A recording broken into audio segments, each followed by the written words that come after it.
खलीफा हारून रशीद के ज़माने में बगदाद में एक धनी व्यापारी था। उसका एक ही पुत्र था जिसका नाम अबुल हसन था। व्यापारी बड़ा कंजूस था। वह धन एकत्र ही करता था, खर्च बहुत कम करता था। इसलिए जब वह मरा तो उसने बेहद धन दौलत छोड़ी। अबुल हसन का स्वभाव इससे उलटा था। उसने जब पिता का धन पाया तो दोनों हाथों से खर्च करने लगा। उसने अपने मित्रों को खूब पैसा दिया। फिर उसने अपनी दौलत के दो भाग किए। एक से उसने मकान खरीदे जिनका किराया उसके सारे जीवन के लिए काफी था। दूसरे को उसने पूर्ववत रागरन पर लुटाना शुरू कर दिया। उसके यहाँ हमेशा नाच गाना होता था और शराब चलती थी। वह अपने मित्रों के साथ अति मूल्यवान पात्रों में स्वादिष्ट भोजन करता था। नाच गाने की महफिलों के साथ भांड और अन्य लोग उसे तरह तरह के तमाशे दिखाते थे। इस प्रकार एक ही वर्ष में अबुल हसन ने अपने पिता का सारा संचित धन खर्च कर डाला। जब उसने मित्रों को दावतें देना छोड़ दिया तो उन्होंने भी उसके घर आना छोड़ दिया। यद्यपि वे सब अबुल हसन के कारण धनवान हो गए थे, तथापि उन्होंने खराब भावना प्रदर्शित की। वे उससे राह बाट में मुंह चुराने लगे। अगर वह किसी को रोककर बात भी करता तो वह कोई बहाना बनाकर अपनी राह चला जाता। अबुल हसन को अपने मित्रों की इस अमैत्री से बड़ा क्षोभ हुआ। अक्सर पछताया करता कि मैंने ऐसे लोगों पर क्यों धन लुटाया जिनकी आंखों में बिल्कुल शील नहीं है। एक दिन वह इसी चिंता में अपनी माँ के पास बैठा था। माँ ने उससे उदासी का कारण पूछा, क्योंकि वह साधारणतः प्रफुल्लित रहता था। वह कुछ न बोला तो माँ ने कहा, मैं जानती हूँ कि तुम्हें क्या दुख है। तुमने इस बीच बड़ी मूर्खता की कि अपना सारा धन लुटा दिया। मैं जानती थी कि तुम एक दिन धनहीन हो जाओगे। मैं तुम्हें तुम्हारी हरकतों से रोकती भी थी, किंतु तुम तो अपनी लफंगे दोस्तों के फेर में पड़े थे। तुमने मेरी बात नहीं मानी। अब वे स्वार्थी और नीच लोग तुम्हारी बात कहाँ पूछते होंगे। अबुल हसन ने कहा, वे मुझसे बात तो कम करते हैं, किंतु वे नीच नहीं मालूम होते। संभव है कि वे अधिक व्यस्त हो गए हैं। मैं उनकी परीक्षा लेने के लिए उनसे आरायन मांगता हूँ। मुझे विश्वास है कि वे इससे इनकार नहीं करेंगे। यह कहकर वह एक एक करके उन सभी के पास गया और उनसे व्यापार आरंभ करने के लिए आरायन मांगने लगा, किंतु सबने टकासा जवाब दे दिया। यद्यपि वह धन जिस पर वे ऐश कर रहे थे अबुल हसन ही का था। उनमें से कई ने तो अबुल हसन को फटकार भी दिया। अब वह माँ के पास आकर बोला, तुम ठीक कहती थी। वे सभी बड़े दुष्ट और नीच हैं। मैं अब किसी व्यक्ति को मित्र नहीं बनाऊंगा। उसने अपने बचे हुए धन को संभाला। कुछ मूल्यवान गृह सामग्री बेचकर कुछ रुपया इकट्ठा किया और छोटा मोटा व्यापार शुरू किया। शाम को वह नदी के पुल पर चला जाता और एक परदेशी को घर ले आता, उसे स्वादिष्ट भोजन कराता और आधी रात तक उससे बातें करता। फिर सुबह उसे विदा करके कहता कि अब तुम कभी मेरे घर ना आना। उसकी यह हरकत इसलिए थी कि उसे अकेले भोजन करने की आदत नहीं थी, इसलिए खाने पर किसी को साथ रखता। मैत्री वह करना भी नहीं चाहता था। उसके मेहमानों में से अगर उसे संयोगवश कोई व्यक्ति बाद में किसी स्थान पर मिल जाता था तो वह उसकी ओर से मुंह फेर लेता था, और अगर वह अबुल हसन से कुछ बात करना चाहता था तो यह ऐसा बन जाता जैसे उसे पहले कभी देखा ही नहीं हो। एक दिन अपनी दैनिक चर्या के अनुसार अबुल हुस्न पुल पर किसी अकेले परदेशी की प्रतीक्षा में बैठा था। इसी समय खलीफा हारून रशीद केवल एक दास को लेकर उधर से निकला। खलीफा का नियम था कि वह कभी कभी बेच बदल कर प्रजा का हाल देखने के लिए निकला करता था। इस समय भी उसे पहचानना संभव नहीं था। खलीफा के प्रशासन में मंत्रियों और अधिकारियों की कमी नहीं थी, किंतु वह प्रजा की कठिनाइयां अपनी आंखों से देखना चाहता था। इस समय खलीफा ने मोसिल के व्यापारी का रूप धरा था और किसी आकस्मिक दुखदायी स्थिति से निपटने के लिए एक विशालकाय दास भी अपने साथ रखा था। अबुल हसन ने यही समझा कि वह मोसिल से आने वाला कोई व्यापारी है। वह उसके समीप गया और सलाम करने के बाद उससे कहने लगा कि आप परदेशी हैं, मुझ पर इतनी कृपा कीजिए कि मेरी कुटिया पर चलकर रूखा सूखा भोजन कीजिए और रात को वहीं शयन भी कीजिए। खलीफा को आश्चर्य हुआ कि कोई ऐसा दानवीर हो सकता है जो खुद जाकर परदेशियों को अपने घर आकर भोजन और शयन को कहे। अबुल हसन का चेहरा मोहरा और बातचीत का ढंग भद्रतापूर्ण था। खलीफा की इच्छा हुई कि उसके बारे में कुछ विस्तार पूर्वक जाने, इसलिए उसने अबुल हसन का निमंत्रण स्वीकार कर लिया। अबुल हसन ने उसे एक सजे सजाए कमरे में बिठाया जहां झाड़ फानूस आदि लगे थे। फिर उसके सामने स्वच्छ और मूल्यवान पात्रों में भांति भांति के स्वादिष्ट व्यंजन लाकर रखे। उसकी माँ पाक कला में प्रवीण थी और अपने पुत्र की प्रसन्नता के विचार से खुद ही भोजन बनाती थी। उसने 3 तरह के सालन परोसे, एक मुर्गे के मांस का, एक कबूतर के मांस का और एक भुने हुए मांस का। भोजन की मात्रा इतनी अधिक थी कि कई व्यक्ति उससे तृप्त हो सकते थे। अबुल हसन खलीफा के सामने बैठकर उसके साथ भोजन करने लगा। खलीफा ने भोजन की बड़ी प्रशंसा की। भोजनोपरांत खलीफा के दास ने जल पात्र लाकर दोनों के हाथ धुलाए। फिर अबुल हसन की मां ने बादाम और अन्य मेवे भिजवाए। कुछ रात ढलने पर अबुल हसन शराब की सुराहियां और प्याले लाया और उधर मां से कहा कि मेहमान के गुलाम को पेट भर भोजन करा दे। फिर उसने एक प्याला भरकर खलीफा को दिया और खलीफा के पीने के बाद प्याले में बची शराब खुद पी गया। खलीफा ने भी इसके जवाब में ऐसा ही किया। खलीफा ने अबुल हसन का शिष्ट व्यवहार देखकर उसका नाम, परिवार आदि पूछा। उसने कहा कि मेरी कथा विचित्र है। खलीफा ने उसे सुनाने पर जोर दिया।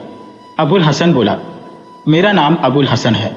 मेरा स्वर्गीय पिता एक साधारण किंतु खाता पीता व्यापारी था। उसके मरने पर उसका धन मुझे मिला। मैंने अपनी नादानी में उस धन का अपव्यय कर दिया। मेरे पास कई दुष्ट प्रकृति के लोग मित्र बनकर आ गए और मैंने उन पर अपना सारा धन लुटा डाला। जब मेरे पास कुछ नहीं रहा और उन्होंने देखा कि मैं अंदर से ढोल की तरह खोखला हो गया हूं, तो उन्होंने मेरे घर आना जाना छोड़ दिया। मेरे पास धन की कमी हो गई थी, इसलिए व्यापार करने के लिए मैंने उनसे उधार मांगा, किंतु सभी ने मुझे धता बताया। मैंने समझ लिया कि यह सभी लोग बड़े स्वार्थी और लज्जाहीन हैं। मैंने भी उनसे संबंध तोड़ लिया और प्रण किया कि बगदाद के कमीने निवासियों से कोई सरोकार नहीं रखूंगा। हर रात को एक परदेसी को अपने साथ लाकर भोजन कराऊंगा और सवेरे उसे विदा करने के बाद उससे भी आगे के लिए कोई संबंध नहीं रखूंगा।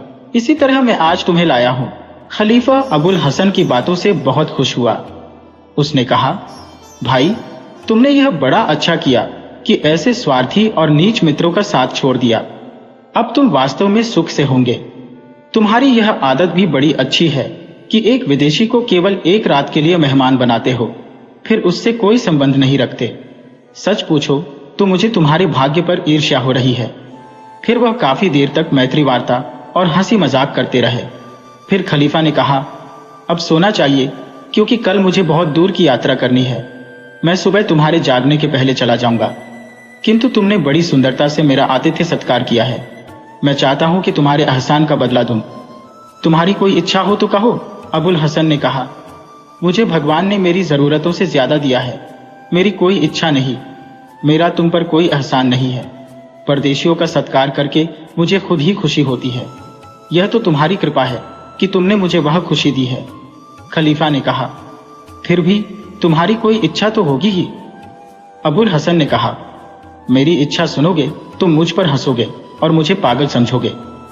खलीफा ने फिर भी जोर दिया तो अबुल हसन बोला, तुम जानते ही हो कि बगदाद में हजारों गलियां हैं। प्रत्येक गली में एक या एक से अधिक मस्जिदें हैं।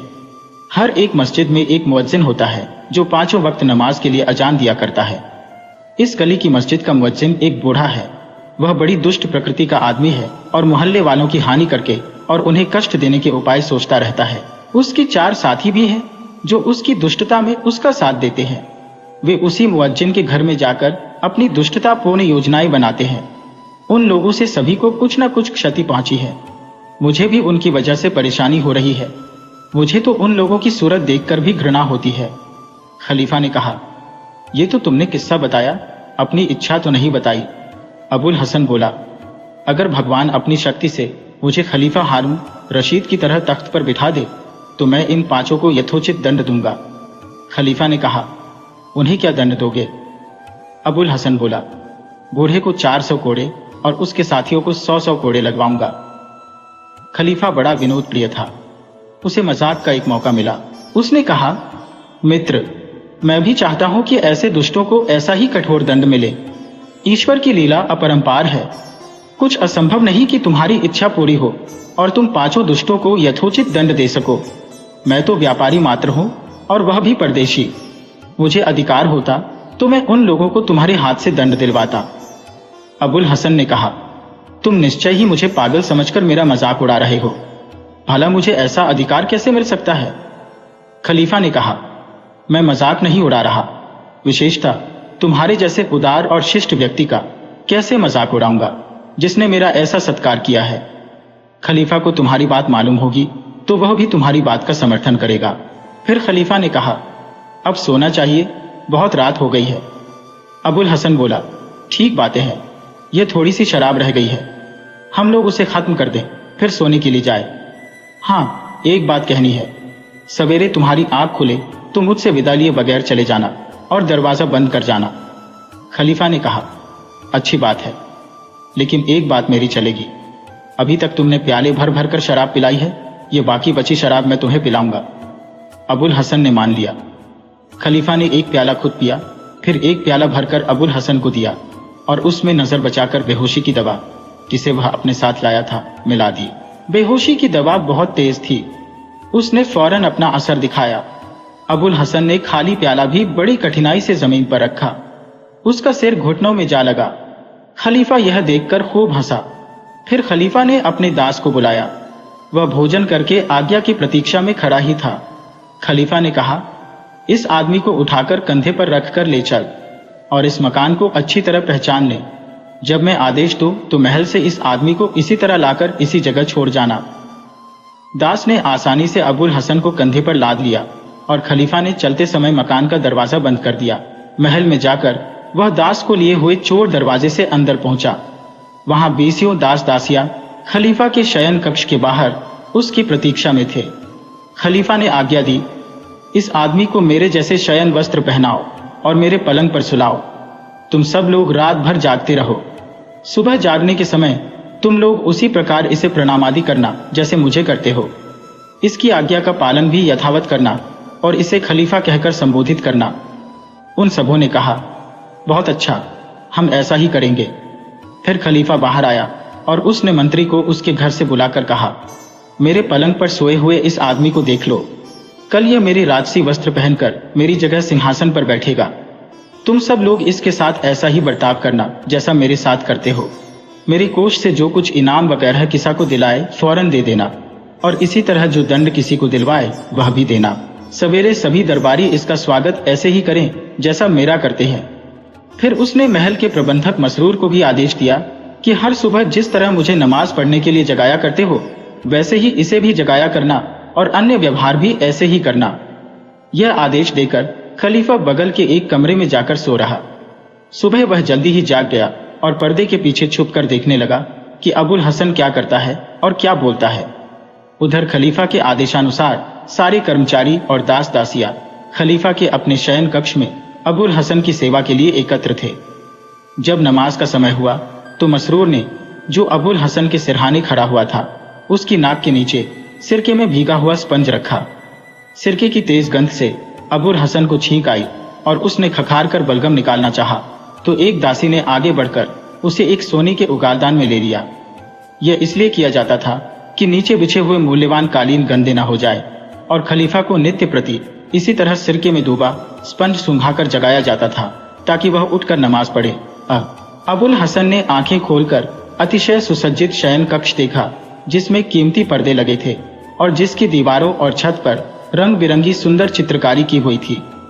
उसने यह भी देखा कि अति सुंदर नवयौवना दासियां 20 की संख्या में खड़ी है। किसी के हाथ में उगालदान है, किसी के हाथ में मोरछल, कियों के हाथों में वाद्य यंत्र थे। महलों की रखवाली करने वाले ख्वाजासरा जनखे भी सुनहरी पोशाक पहने खड़े थे। उसने अपने पलंग के लिहाफ और चादर को भी देखा कि वे गुलाबी रंग के कमख्वाब नामी कपड़े के बने थे और उनमें हीरे मोती की झालरें लटकती थी। इसी प्रकार मसहरी आदि भी सोने की बनी हुई थी। पास ही एक तिपाही पर खलीफा का ताज रखा था। यह देखकर अबुल हसन ने सोचा कि यह सब कुछ वास्तविक नहीं हो सकता। उसने सोचा, गत रात्र को मैंने खलीफा होने की बात कही थी, इसीलिए मुझे स्वप्न में यह चीजें दिखाई दे रही हैं। ये सोचकर वह फिर आंखें बंद करके सोने का प्रयत्न करने लगा। इस पर एक ख्वाजासरा पास आया और हाथ जोड़कर बोला, हे दीन बंधु, कृपा सिंधु प्रजावत्सल महाराज, यह समय सोने का नहीं है, सूर्योदय होने ही वाला है। कृपा करके शैया त्याग करें और सर्वशक्तिमान परमेश्वर की आराधना के लिए नमाज पढ़ें। अबुल हसन को यह सुनकर आश्चर्य हुआ, किंतु उसने अब भी इसे स्वप्न समझा और एक बार खोलकर फिर आंखें बंद कर ली। ख्वाजासरा ने फिर विनय की, सरकार, सुबह की नमाज का समय हो गया है, अब तुरंत शैया त्याग करें वरना नमाज का समय निकल जाएगा और आपको पश्चाताप होगा। अब अबुल हसन को विश्वास हो गया कि यह स्वप्न नहीं है। स्वप्न इतनी देर तक ठहरा नहीं करता। उसने आंख खोलकर देखा तो सुबह का उजाला फैल रहा था। उसे दिन के प्रकाश में भी वही चीजें दिखाई दी जो कुछ देर पहले दीपकों के प्रकाश में देखी थी। वह पलंग से उठ गया और बड़ा प्रसन्न हुआ, क्योंकि उसे विश्वास हो गया था कि भगवान ने उसकी सुन ली है और खलीफा का पद उसे प्रदान किया है। पर्दे के पीछे बैठा हुआ खलीफा अलग उसी दशा का आनंद ले रहा था। इतने में एक दासी ने सामने आकर उसके पांव चूमे और गाने बजाने वाली दासियों ने मधुर संगीत छेड़ दिया।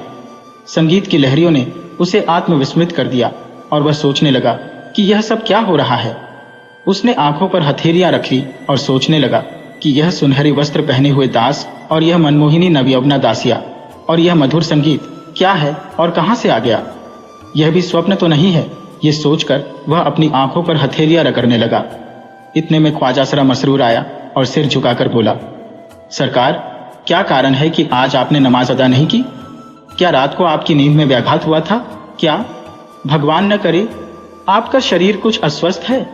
अब सरकार उठकर नित्य कर्म करें और फिर दरबार में पदार्पण करें। वहां सभी दरबारी और सामंत आपकी राह देख रहे हैं। मसरूर की बातें सुनकर अबुल हसन को और विश्वास हुआ कि मैं जाग रहा हूं और यह सब कुछ स्वप्न नहीं है। किंतु उसकी समझ में अब भी नहीं आया कि मुझे खलीफा पद कैसे प्राप्त हो गया। उसने मसरूर से पूछा, तुमने यह बातें किस आदमी से कही हैं? किसे तुम बादशाह और खलीफा कहते हो? मैंने तो तुम्हें कभी नहीं देखा। तुमने शायद किसी और के धोखे में मुझे खलीफा समझ लिया है। मसरूर ने कहा, पृथ्वी पालक, आप यह क्या कह रहे हैं? क्या आप इस सेवक की परीक्षा ले रहे हैं? क्या आप ही खलीफा नहीं हैं? और क्या समस्त संसार में आपका आदेश नहीं माना जाता? आपकी कृपा हम सब पर रहे। जान पड़ता है आपने रात कोई दुस्वप्न देखा है जिससे यह अजीब बातें कर रहे हैं। मसरूर की यह बातें सुनकर अबुल हसन हंसने लगा। हंसते हंसते वह मसनद पर पीठ के बल गिर पड़ा।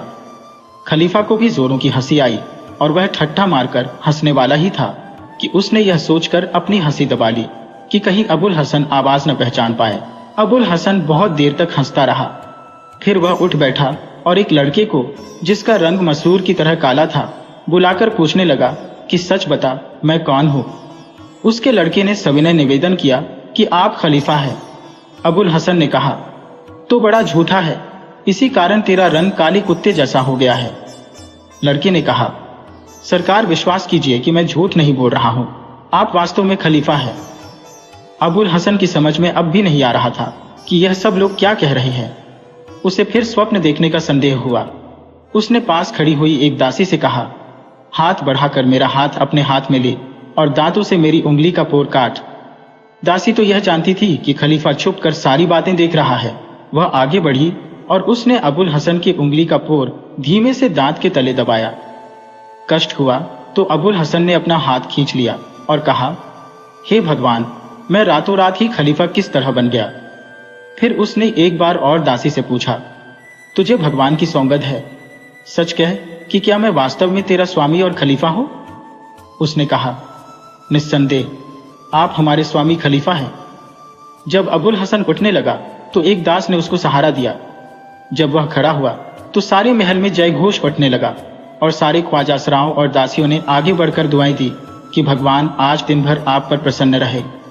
अबुल हसन सोचता रहा कि यह क्या बात है, कल तक मैं अबुल हसन था, आज खलीफा कैसे बन गया?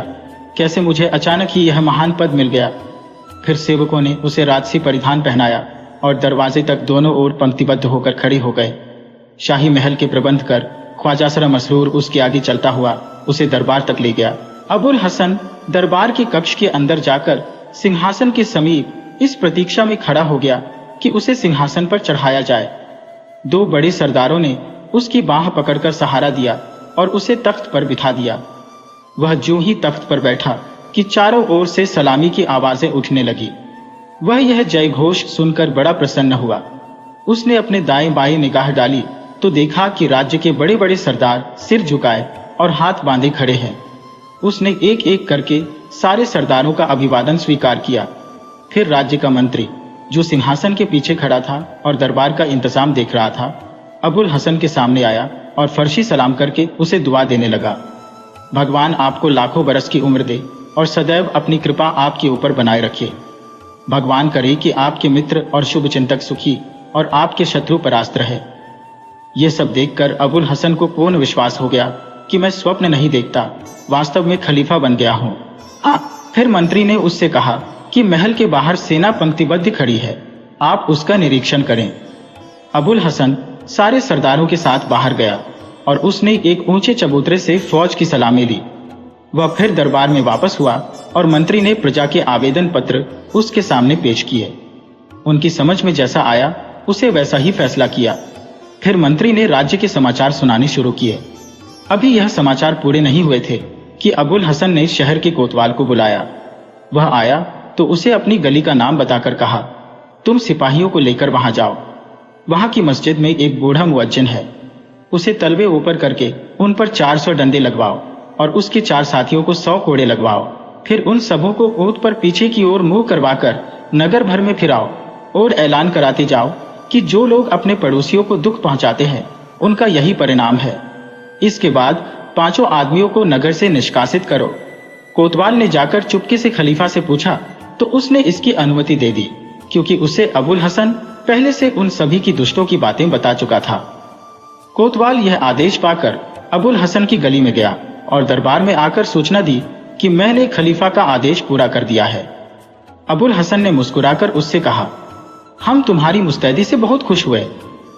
खलीफा पर्दे के पीछे बैठा हुआ यह सब देख रहा था और इस तमाशे का आनंद ले रहा था। इसके बाद अबुल हसन ने आज्ञा दी, खजाने से 1000 अशरफियों का एक तोड़ा ले जाया जाए और उसी गली में जिसमें यह मुअज्जिन था रहने वाले व्यक्ति अबुल हसन की मां को दिया जाए। वह बुढ़िया तो यह सब तमाशा जानती नहीं थी। वह धन पाकर बड़ी प्रसन्न हुई और सोचने लगी कि खलीफा कैसे मुझ पर कृपालु हो गया। अबुल हसन के बारे में उसने सोच लिया था कि कहीं घूमने फिरने निकल गया होगा। जब अबुल हसन राजकाज से निवृत्त हुआ तो सारे दरबारी और सरदार उसे सलाम करके विदा हो गए और उसके पास केवल मंत्री और प्रबंधक ख्वाजा सरा मसरूर रह गए। फिर मंत्री की सहायता से अबुल हसन सिंहासन से नीचे उतरा और उसी भवन की ओर जाने लगा जहां से वह दरबार में आया था। रास्ते में अबुल हसन को दिशा जाने की जरूरत पड़ी। मसरूर ने एक और उसे ले जाकर शाही शौचालय खोल दिया। वह न केवल अति स्वच्छ था अपितु उसमें मखमल का फर्श था। अंदर जाने के पहले उसके एक अंगरक्षक ने एक सुनहरे काम का स्लीपर, जिसे पहनकर खलीफा दिशा को जाता था, दिया। अबुल हसन उसका उपयोग नहीं जानता था, इसलिए उसने जूते को अपनी दीली आस्तीन में रख लिया। इस बात पर मंत्री और मसरूर दोनों को बड़ी हंसी आई, किंतु खलीफा के भय से उसे दबा गए। मंत्री ने कहा, सरकार, आपको शायद याद नहीं रहा, यह जूता शौचालय में पहनकर जाने के लिए होता है। ये सुनकर उसने जूता पहन लिया। शौचालय से निकलने पर मसरूर उसे भोजन के कक्ष में ले गया।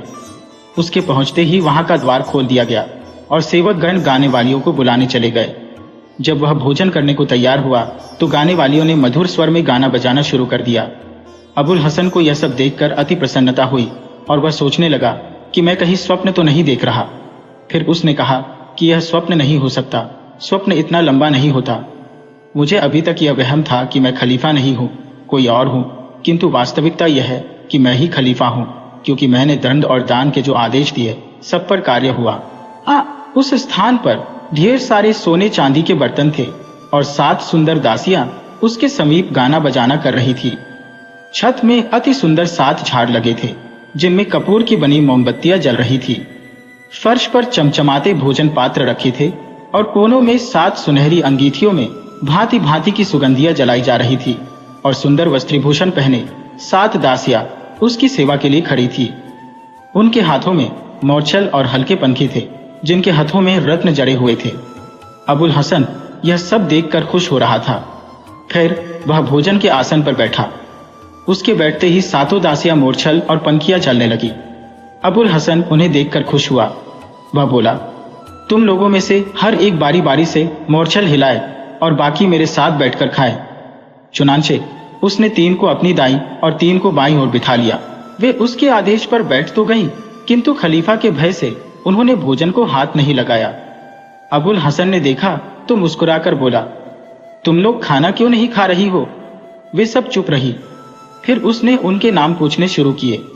एक ने अपना नाम मेहताब, दूसरी ने हसीना, तीसरी ने माहलका, चौथी ने नजीफा, 5वीं ने होरेजना और साध्वी ने अपना नाम सायका बताया। अब उसने हंसकर मूर्छल झलने वाली दासी से कहा कि तुम भी अपना नाम बताओ। उसने कहा कि मेरा नाम माहे मुनीर है।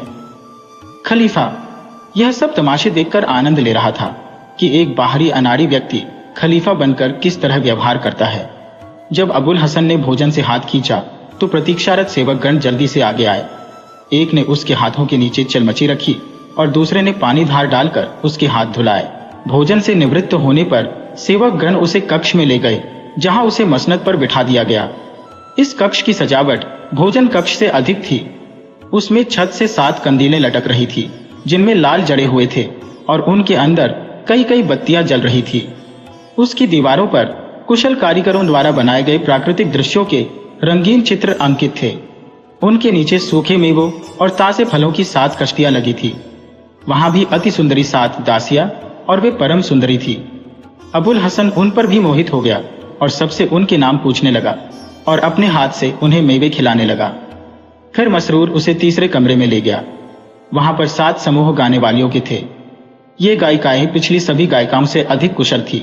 उनके अलावा 7 अति सुंदर दासियां 7 पात्र लिए खड़ी थी, जिनमें तरह तरह के शरबत भरे थे। वहां उसके जाते ही गाना बजाना शुरू हुआ।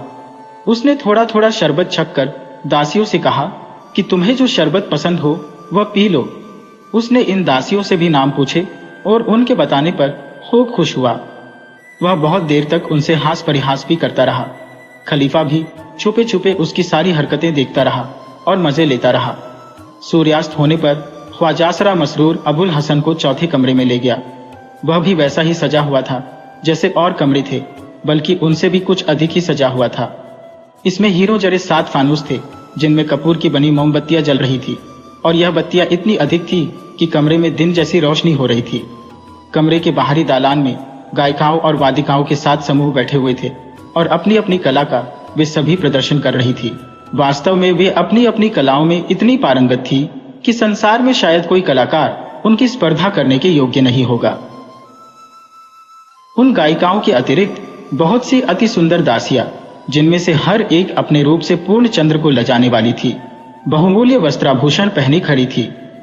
उनके हाथों में सुनहरे पात्र थे। उनमें तरह तरह के कुलचे, मिठाइयां और अन्य प्रकार की गजक थी, जिसे मद्यपान के साथ प्रयोग किया जाता है। कमरे में एक और चांदी की 7 सुराहियां शराब की रखी थी। उनके पास ही 7 प्याले बिल्लौर पत्थर के बने हुए रखे थे। बगदाद नगर की यह रीति थी कि जितने बड़े आदमी थे वे दिन में मद्यपान से परहेज रखते थे, बल्कि शराब का नाम भी अपनी जिह्वा पर नहीं लाते थे, किंतु रात को घरों में छुपकर मद्यपान जरूर करते थे। यही रीति खलीफा के महल में चलती थी। अबुल हसन जब इस मद्यपान के कक्ष में आया तो उसने देखा कि यहाँ की दासियां पिछले कक्षों की सभी दासियों से अधिक सुंदर और आकर्षक है। उसने उन्हें देखा तो देखता ही रह गया। उसकी आवाज भी गले में फंसने लगी, क्योंकि वह उनके सौंदर्य से अत्यधिक अभिभूत हो गया था। उसका जी चाहने लगा कि उन सुंदरियों के साथ हास परिहास करो, किंतु संगीत के स्वर इतने ऊंचे उठ रहे थे कि कुछ कहना सुनना मुश्किल था। अतएव उसने ताली बजाई, जिसका अर्थ था कि संगीत बंद हो जाए। अतएव संगीत बंद कर दिया गया।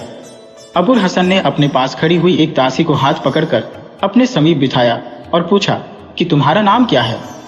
उसने कहा कि मेरा नाम सिल्के गुहर मोतीमाला है। अबुल हसन बोला, जिसने तुम्हारा नाम रखा है उसने नाम रखने में कंजूसी की है। वास्तविकता यह है कि तुम्हारी दंतपंक्ति हीरे की माला की तरह चमकती है। मैं सोचकर कोई इससे अच्छा तुम्हारा नाम रखूंगा।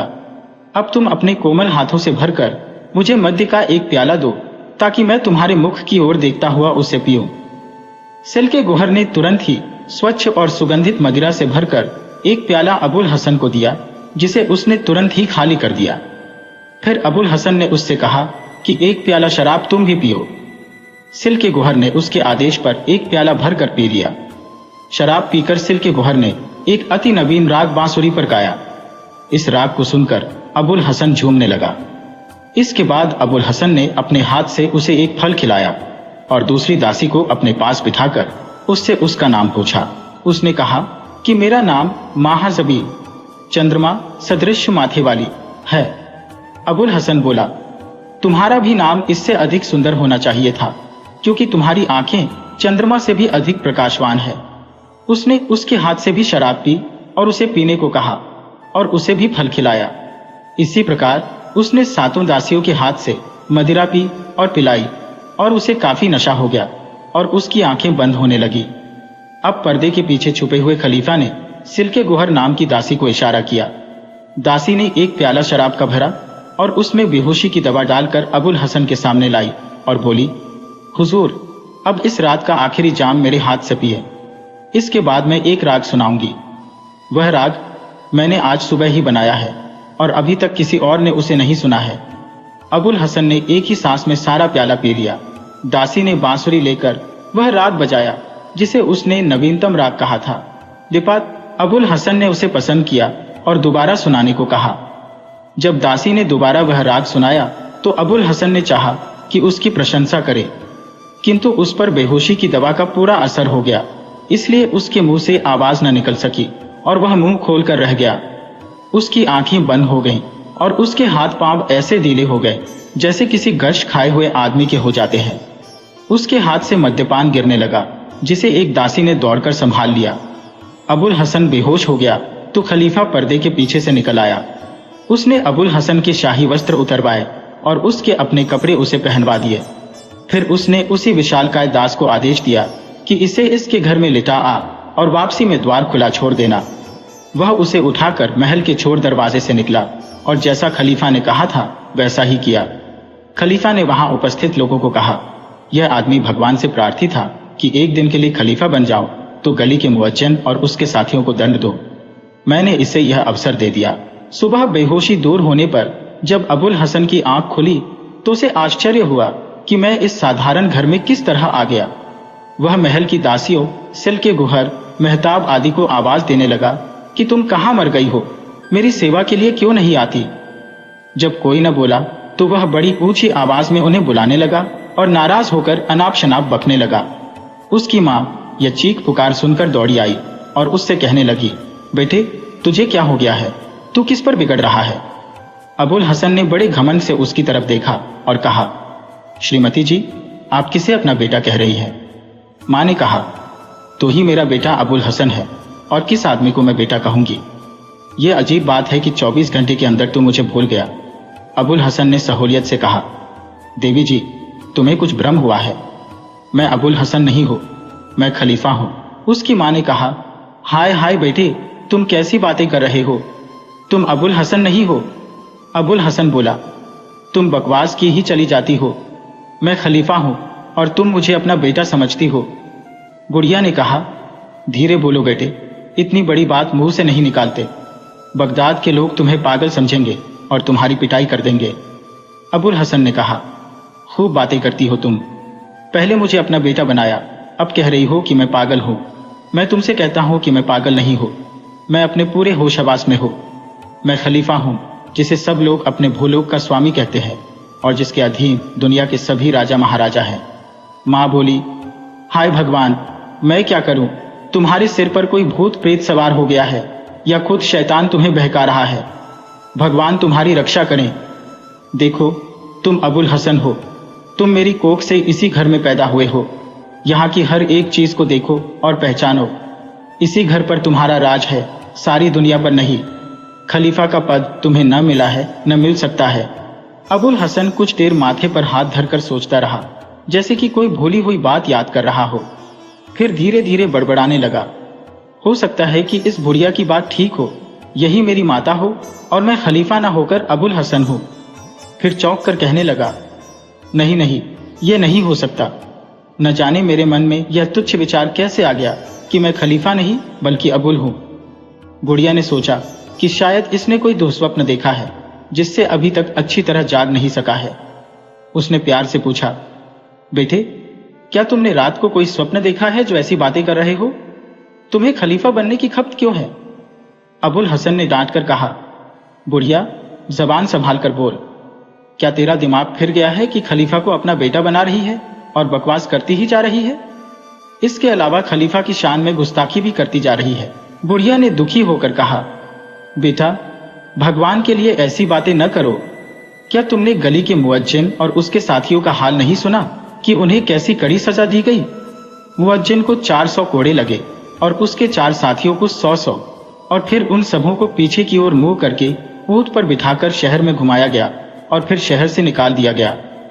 कहीं ऐसा ना हो कि खलीफा के पास तुम्हारी यह बातें कोई पहुंचा दे और तुम्हारा भी वही हाल हो। अबुल हसन ने कहा, तुम्हारी इस बात से और भी साबित हो गया कि मैं खलीफा हूं। मैं तुम्हारा पुत्र नहीं हूं, न हो सकता हूं। कल दिन में मैंने ही आज्ञा दी थी कि मुअज्जन और उसके साथियों को वही दंड दिया जाए जिसका तुमने अभी उल्लेख किया है। कोतवाल ने मेरे आदेश ही पर उन 5 दुष्टों को दंड दिया था और मुझे आकर बताया था कि सजा दे दी गई। अबुल हसन की मां को बड़ी चिंता हुई कि इसे क्या हो गया कि मुअज्जन की सजा की बात सुनकर यह और जोरों से कहने लगा कि मैं खलीफा हूं। उसने फिर कहा, बेटा सोच समझकर बात करो, तुम्हारी बातों को अगर कोई सुनेगा तो तुम्हें क्या कहेगा। अबुल हसन को अब बड़ा क्रोध चढ़ा। वह बोला, देख मक्कार बुढ़िया, मैंने तेरी बदतमीजी बहुत सह ली, अब अपनी जबान बंद कर ले, वरना मैं उठकर तुझे इतना मारूंगा कि सारी जिंदगी याद करेगी। मैं खलीफा हूं और खलीफा रहूंगा। अब तेरी जबान से एक बार भी नहीं निकलना चाहिए कि मैं तेरा बेटा हूं।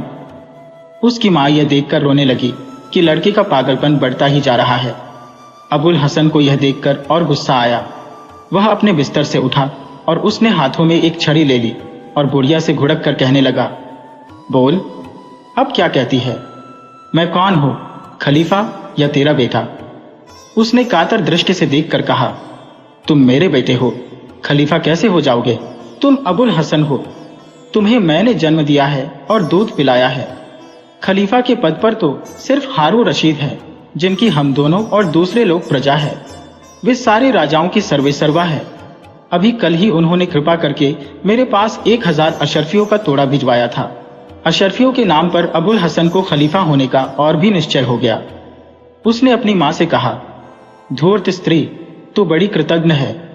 कल मैंने ही अपने मंत्री जाफर के हाथ तेरे पास अशरफियों का तोड़ा भिजवाया और आज तू बेटा बनाकर मुझी पर कब्जा करना चाहती है। तेरी इस धृष्टता का दंड तुझे मिलना चाहिए। यह कहकर उसने मां का हाथ पकड़ा और डपट कर पूछा, मैं कौन हूं? उसने कहा, मेरा बेटा। अबुल हसन ने उसे एक छड़ी जमाई। वह इसी तरह बार बार पूछता और जब बुढ़िया उसे बेटा बताती तो उसे छड़ी मारता। बुढ़िया के चिल्लाने से पड़ोसी घर में आ गए और उसके हाथ से छड़ी छीनकर कहने लगे, तुम्हें क्या हो गया है अबुल हसन? कोई अपनी मां को ऐसे मारता है?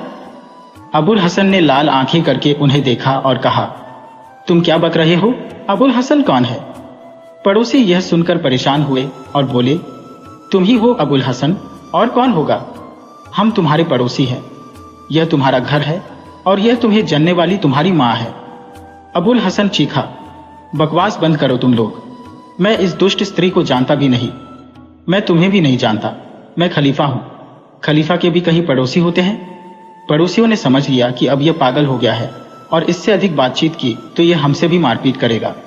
उनमें से एक उस क्षेत्र के दारोगा को जानता था और दौड़कर उसे बुला लाया।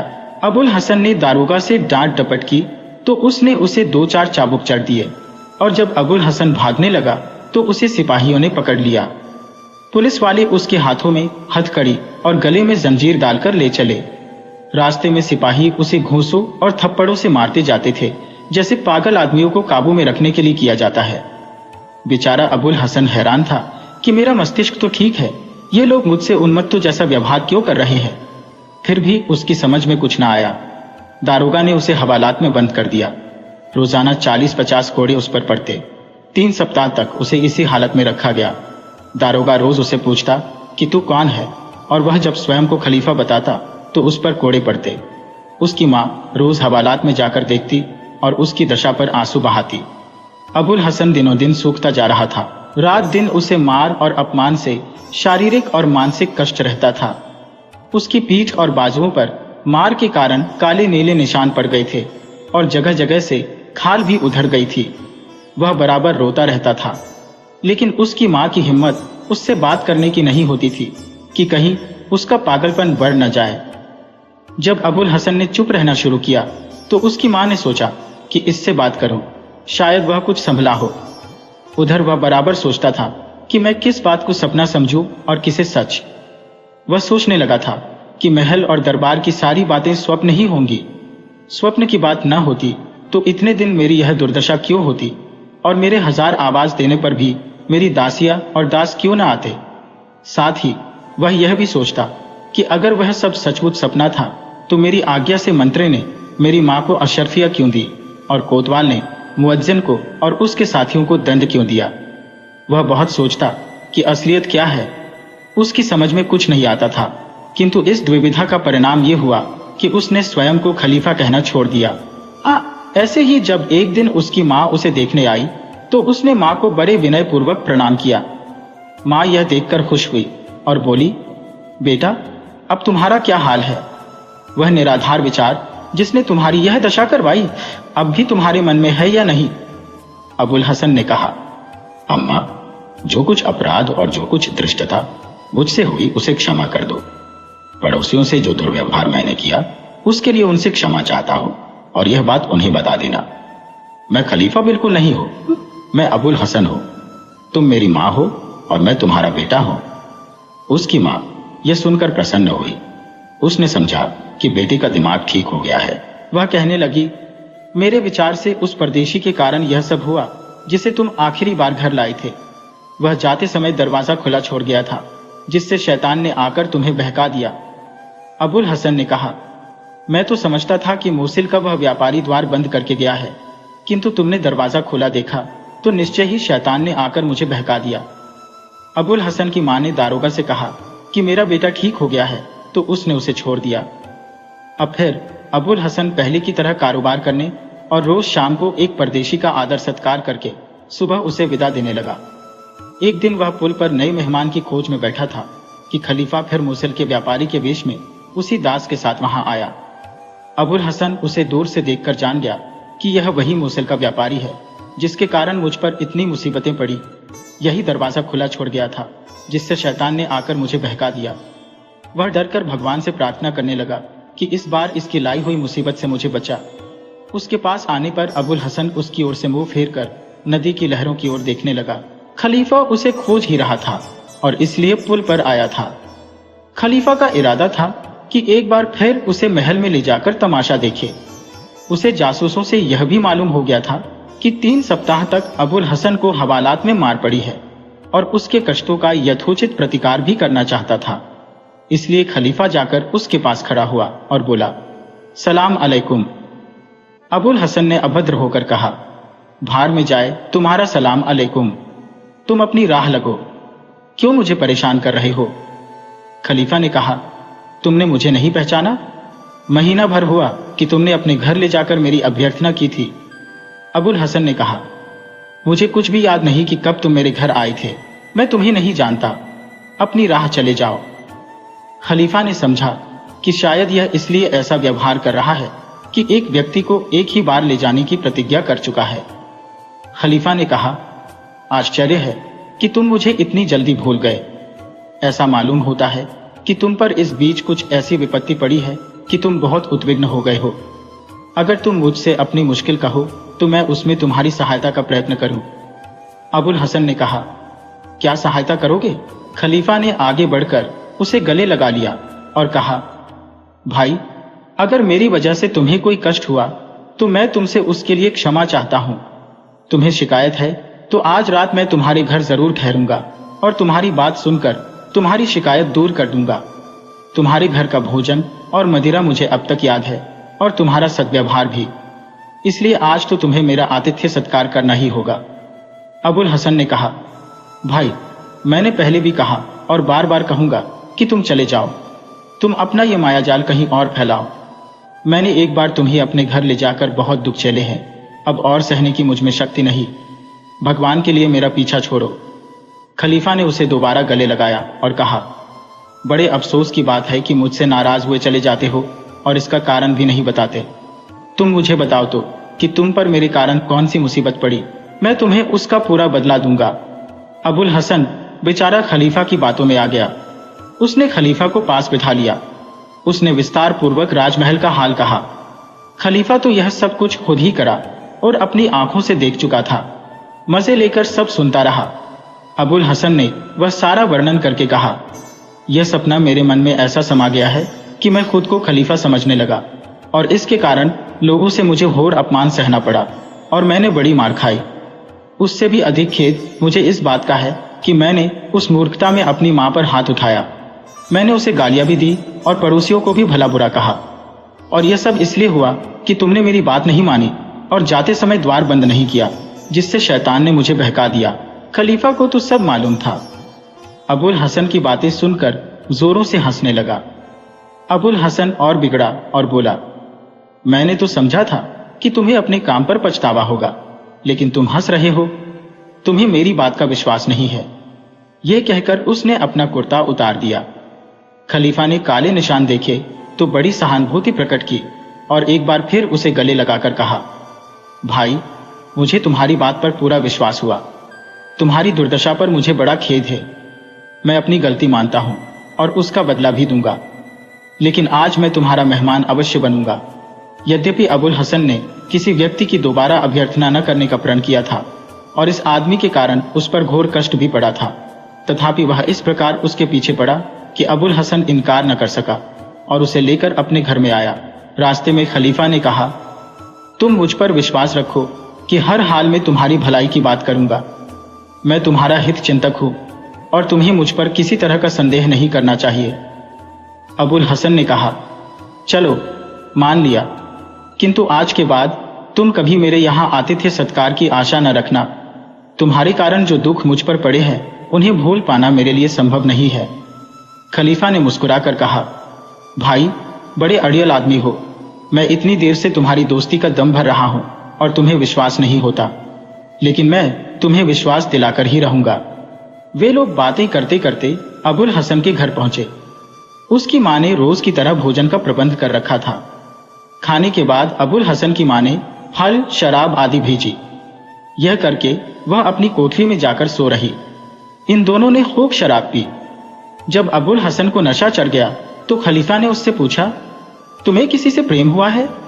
वह बोला, न मुझे प्रेम हुआ है, न मेरी विवाह की इच्छा है। मैं केवल यह चाहता हूं कि दोस्तों के साथ अच्छी शराब पीऊं और गप्पे लड़ाऊं। हाँ, एक सुंदरी को जरूर चाहता हूं जिसने उस सपने में मेरे साथ बैठकर मद्यपान किया था, किंतु वैसी स्त्री राजमहल ही में मिल सकती है, और फिर यह सब स्वप्न ही की तो बातें हैं। कौन सचमुच की ऐसी स्त्री है? अब उसने शराब का प्याला भरकर खलीफा को दिया। आज रात का अंतिम प्याला मेरे हाथ से पियो। खलीफा उसे पी गया। फिर उसने वह रस्मी तौर पर अपनी ओर से अंतिम प्याला अबुल हसन को दिया, लेकिन फिर से उसने बेहोशी की दवा डाल दी और प्याला उसे देकर कहा, लो, यह प्याला पियो और सपने वाली महलों की सुंदरी का ध्यान धरकर सो जाओ। अबुल हसन ने मुस्कुराकर प्याला लिया और पी गया और कुछ क्षणों में बेहोश होकर गिर गया। खलीफा ने अपने बलिष्ठ दास को संकेत किया और वह अबुल हसन को कंधे पर डालकर ले चला। खलीफा भी बाद में निकला और उसने अब की बार द्वार बंद कर दिया। महल में पहुंचकर खलीफा ने दास से कहा कि इसे उसी कक्ष में ले जाकर लिटा दे जहां से उठाकर इसके घर ले गया था। फिर ख्वाजा सराव जनकों से कहा कि इसके वस्त्र उतारकर इसे मेरे कपड़े पहना दो। उन्होंने उसकी आज्ञा का पालन किया। खलीफा रात को एक कमरे में जाकर सो गया और सुबह होते ही अबुल हसन के कमरे के पास छुपकर बैठ गया कि उसका तमाशा देख सके। जब अबुल हसन पर से बेहोशी की दवा का असर हटा और उसकी नींद खुली तो वह फिर भौचक्का रह गया। उसने देखा कि वह न केवल अपना पुराना राजमहल वाला सपना देख रहा है, बल्कि वहां की हर चीज बिल्कुल वैसे ही रखी है जैसी उसने पहले देखी थी। यहां तक कि सोने का उगालदान भी वही रखा था। उसकी आंख खुलते ही वहां उपस्थित गायिकाओं ने सुर मिलाए और साजों पर गाना शुरू किया। विशेषतः नफीरी की आवाज पर तो अबुल हसन झूम उठा। उसने यह भी देखा कि उसके चारों ओर ख्वाजासरा लोग खड़े हैं और उसके आदेश की प्रतीक्षा कर रहे हैं। उसने दालान पर हर तरफ नजर दौड़ाई और पहचान गया कि पिछली बार भी सपने में यही दालान देखी थी। फिर खलीफा के इशारे पर गाना बंद हुआ क्यों कि वह अबुल हसन की बातें सुनना और उसकी हरकतें देखना चाहता था। अबुल हसन ने स्वप्न से जागने के लिए दांत से अपनी उंगली काटी और कहने लगा, अजीब मुसीबत है, मैं वही सपना फिर देख रहा हूं जो मैंने पिछली बार देखा था और जिसके कारण मुझ पर हवालात में इतनी मार पड़ी। कल मैंने जिसे मेहमान बनाया था उसने फिर बदमाशी की। उसी के कारण पिछली बार मैंने वह सपना देखा जिससे महीना भर मेरी दुर्दशा होती रही। इस बार मैंने ताकीद की थी कि दरवाजा बंद कर जाना, किंतु वह दुष्ट फिर दरवाजा खोलकर चला गया, जिससे मुझे शैतान ने बहका दिया। मुझे फिर ऐसा सपना दिखाई दे रहा है जिससे मैं स्वयं को खलीफा समझूं और दोबारा अपमान सहन करूं। हे भगवान, मुझे शैतान के जाल से बचा। यह कहकर उसने आंखें बंद कर ली और बहुत देर तक लेटा रहा ताकि सपना समाप्त हो जाए। किंतु जब आंखें खोली तो सभी वस्तुएं यथावत देखी। उसने फिर आंखें बंद कर ली और भगवान से प्रार्थना करने लगा कि मुझे शैतान की माया से बचा। वह शायद इसी तरह पड़ा रहता, किंतु खलीफा के इशारे से उसे दास दासियों ने चैन न लेने दिया। आरामे जा नाम की एक सुंदर दासी, जिसे पहले भी अबुल हसन ने बहुत पसंद किया था, उसके निकट आकर बैठ गई और बोली, ऐ सारी दुनिया के मालिक, दासी का अपराध क्षमा हो। मेरी प्रार्थना है कि आप निद्रा त्याग करें। यह समय सोने के लिए नहीं है, सूरज निकल आया है। अबुल हसन ने डांट कर कहा, भाग जा शैतान यहाँ से। दासी का रूप धर कर आया है और मुझे खलीफा कहकर बहका रहा है। आरामे जा बोली, ये क्या फरमा रहे हैं सरकार? आप खलीफा नहीं तो कौन है? आप ही सारे संसार के मुसलमानों एवं अन्य धर्मावलंबियों के स्वामी हैं और मैं आपकी एक तुच्छ दासी हूँ। लगता है आपने रात कोई दुस्वप्न देखा है। आप आंखें खोलें, आपका भ्रम दूर हो जाएगा। रात को आप बहुत देर तक सोए और हमने आपके शयन में विघ्न डालना उचित न समझा। इसी बीच आपने सपना देखा होगा। अबुल हसन ने आंख खोली तो सारी दासियों को फिर मौजूद पाया। इस बार वे उसके अति निकट आ खड़ी हुई। फिर आरामे जा कहने लगी, हुजूर, यह समय आपके जागने का है। देखिए, उजाला हो गया है। अबुल हसन ने आंखें मलकर कहा, तुम मुझे खलीफा क्यों कह रही हो? मैं अच्छी तरह जानता हूं कि मैं खलीफा नहीं हूं। मैं अबुल हसन हूं। आरामे जा बोली, हम लोग किसी अबुल हसन को नहीं जानते। हम आपको जानते हैं जो हमारे स्वामी और खलीफा है। हाँ, आप यह न कहें कि मैं खलीफा नहीं हूं। अबुल हसन ने चारों ओर नजर दौड़ाई और बोला, हे भगवान, इस सपने की तो सभी चीजें जैसी की तैसी दिखाई दे रही हैं। क्या फिर तेरी यही मर्जी है कि यह स्वप्न मेरा दिमाग फेर दे और मैं पहले जैसे दुख उठाऊं और मार खाऊं? खलीफा को यह सब सुनकर बड़ी हंसी आ रही थी, किंतु उसने हंसी पर काबू रखा। अबुल हसन उपयुक्त बातें कहकर फिर आंखें बंद करके लेट गया। आरामे जा फिर बोली, सरकार, इस दासी ने 2 बार आपसे निवेदन किया कि आप शैया को छोड़ें। समय गुजर रहा है। सारे दरबारी और सरदार आपके स्वागत के लिए खड़े हैं। आप ही का तो आदेश है कि आपको सूर्योदय के पहले जगा दिया जाए। फिर उसके इशारे से दोनों ओर 2-2 दासियों ने उसके बाजू पकड़कर उसे उठा दिया और उसे लाकर मसनद पर बिठा दिया और स्वयं उसके सामने आकर्षक नृत्य और गान करने लगी। साथ ही चारों ओर से कुशल वादकों ने बाजे बजाने शुरू कर दिए।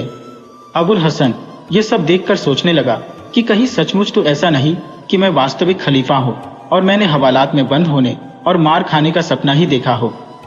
वह इस बात को पूछना चाहता था, किंतु गाने बजाने का बहुत शोर हो रहा था। उसने हाथ के इशारे से नाच गाना रोका और अपने आगे नाचती हुई दासी महलका को पास बुलाकर पूछा, सच बता कि मैं कौन हूँ? वह बोली, आप बार बार हमारी परीक्षा क्यों ले रहे हैं? आप निसंदेह खलीफा है। आप कुछ अधिक सोए रहे और आपने कोई सपना देखा है। कल ही आपने 5 आदमियों को सजा दिलाई और एक वृद्धा के पास अशर्फियां भेजी। फिर आप भोजन कक्ष में गए और अमुक अमुक वस्तु का स्वाद लिया। फिर आपने फल खाए और हम लोगों के हाथों से मद्यपान किया और हमारा गाना सुनते हुए अपने पलंग पर सो गए। सुबह अब बहुत देर से उठे हैं।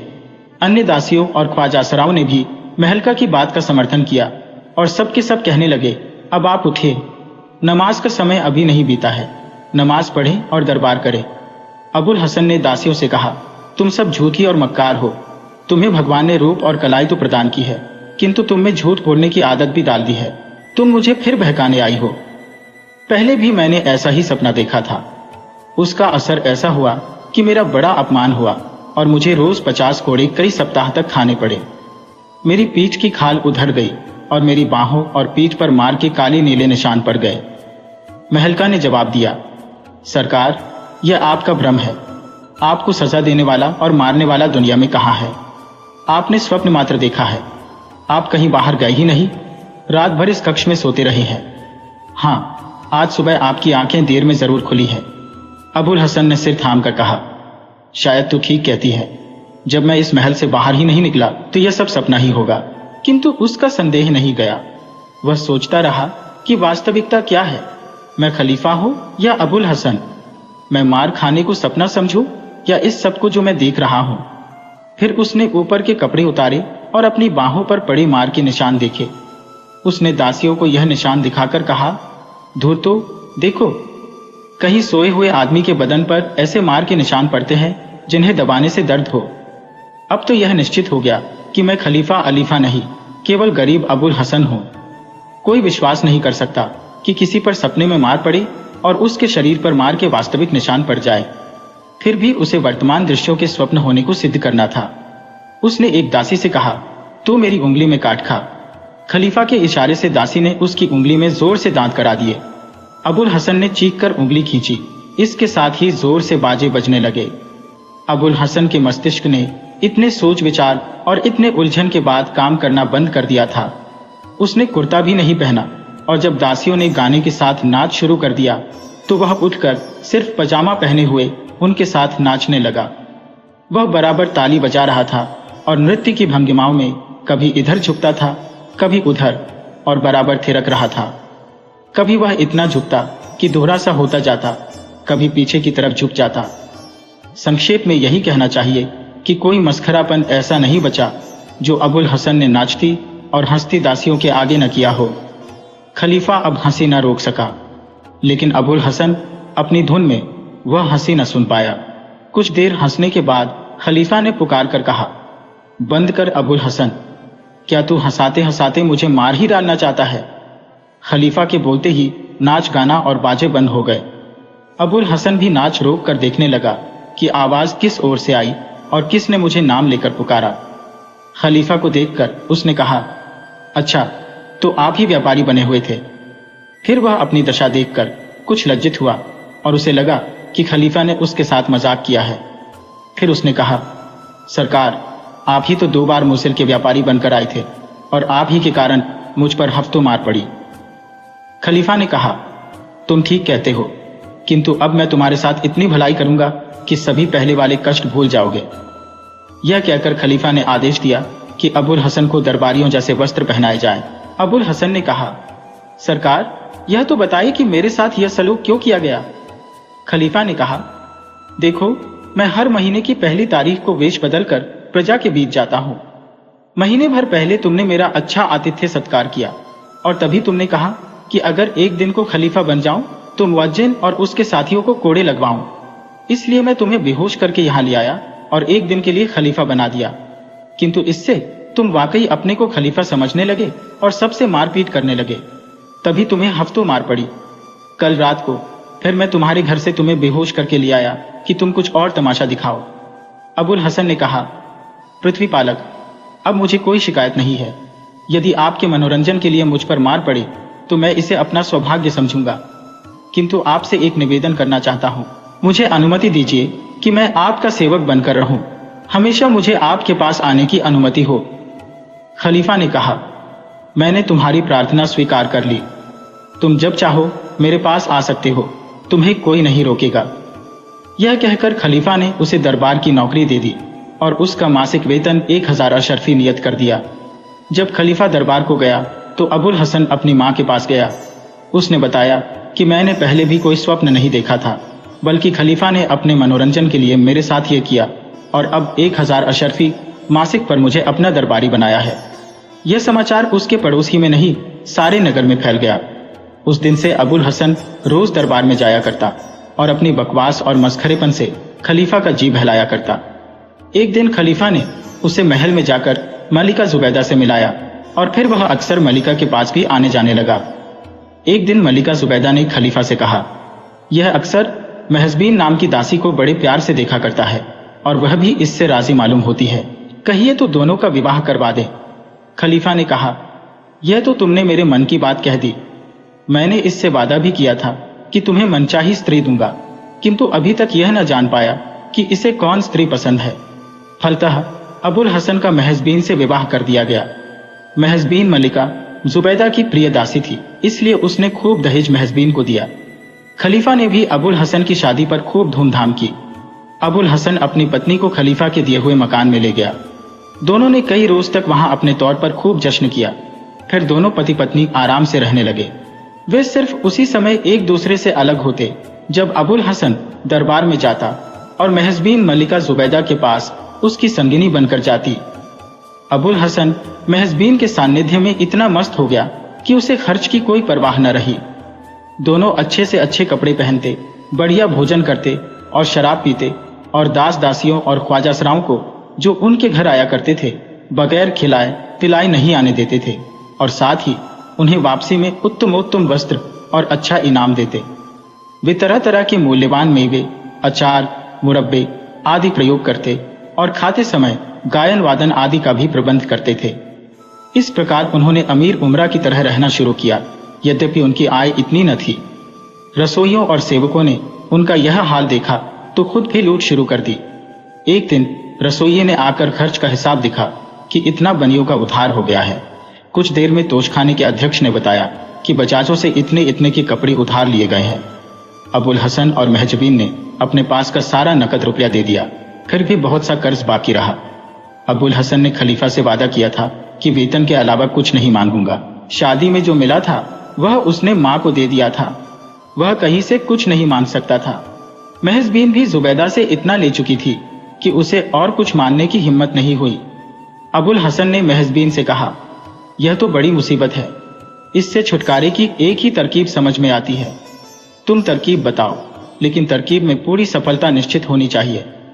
अबुल हसन ने कहा, सफलता निश्चित है, लेकिन इसके लिए हम दोनों को मरना होगा। महजबीन भड़क कर बोली, तुम्हें मरने का शौक है तो तुम मर जाओ, मैं तो नहीं मरती, मुझे तो बहुत कुछ दुनिया देखनी है। अबुल हसन ने कहा, आखिर हो तो औरत ही, अक्ल कहां से आएगी तुम में? औरतों के बारे में तो विद्वानों ने कहा ही है कि बुद्धिहीन होती है। अरे, मैं सचमुच मरने को कहां कह रहा हूं, मैं तो सिर्फ यह कह रहा था कि हम लोग मरने का बहाना करते। एक तुम हो कि मरने का नाम सुना और होश गायब हो गए।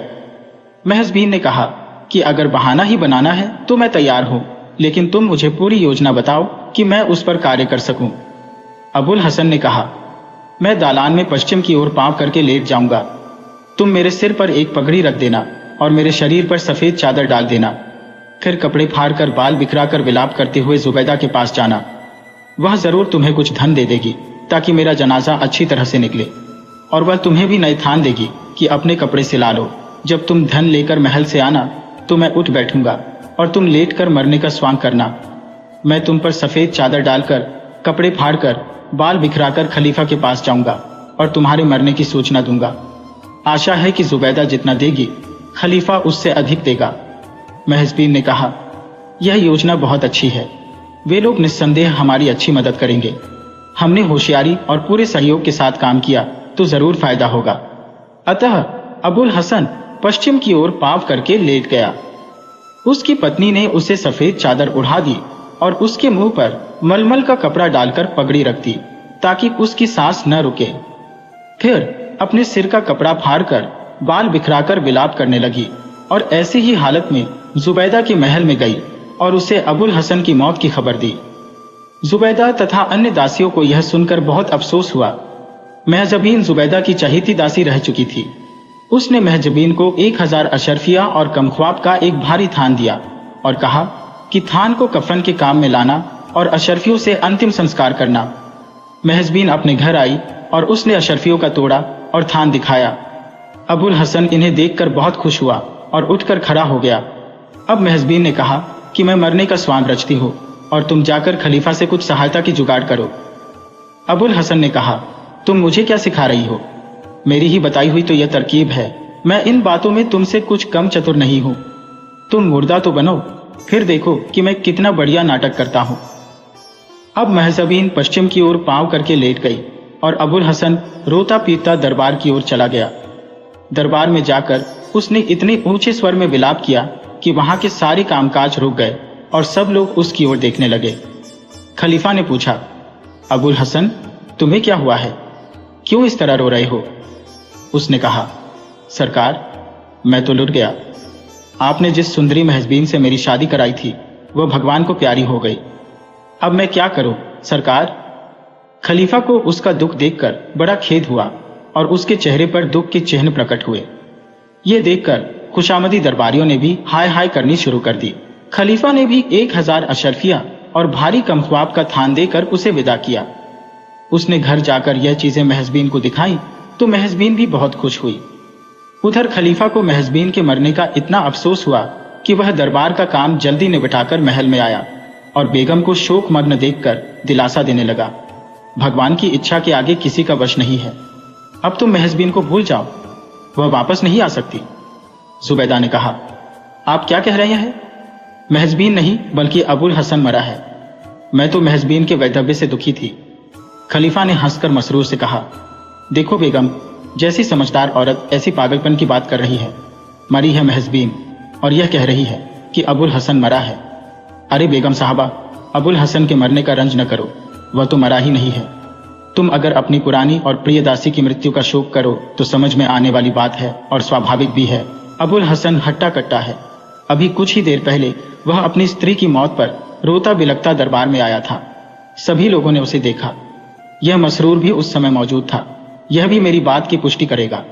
इससे पूछो कि मैंने क्रियाकर्म के लिए अबुल हसन को 1000 अशरफिया और कमख्वाब का एक थान दिलवाया है या नहीं। अबुल हसन रोते रोते ही दुआएं देकर चला गया। मल्लिका जुबैदा बोली, हुजूर, मैं जानती हूं कि विनोद प्रियता आपके स्वभाव में है, इसीलिए ऐसी बात कह रहे हैं, किंतु यह अवसर हंसी मजाक का नहीं है। अबुल हसन बहुत अच्छा आदमी था। आपका तो वह प्रिय दरबारी था। स्वाभाविक तो यह था कि आपको उसकी मृत्यु पर खेद होता, और आप हैं कि कहते हैं महजबीन मर गई। खलीफा ने कहा, बेगम, मैं तुम्हें कैसे समझाऊं कि मैं मजाक नहीं करता।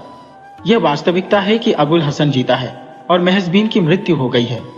जुबैदा ने कहा, आपको कुछ भ्रम है। दासी का पति मरा है, वह नहीं मरी। अभी कुछ देर पहले वह रोती हुई मेरे पास आई थी और बहुत देर तक अपने पति की मृत्यु पर विलाप करती रही।